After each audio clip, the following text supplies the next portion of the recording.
একটা কাগজের থালায় আমি রেখে দেবো, এতেও কিন্তু অনেকটা তেল চুষে নেয়।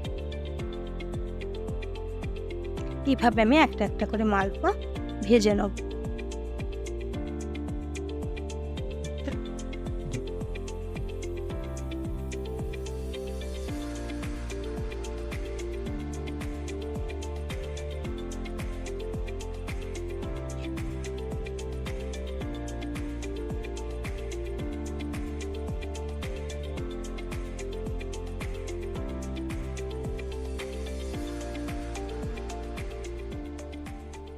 তৈরি হয়ে যাবে সুন্দর স্বাদের নরম তুলতুলে মালপোয়া।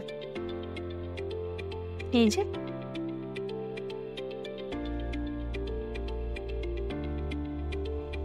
দেখুন কি সুন্দর হয়েছে মালপোয়াগুলো। মালপোয়া কিন্তু ঠান্ডা হলে বেশি ভালো লাগে।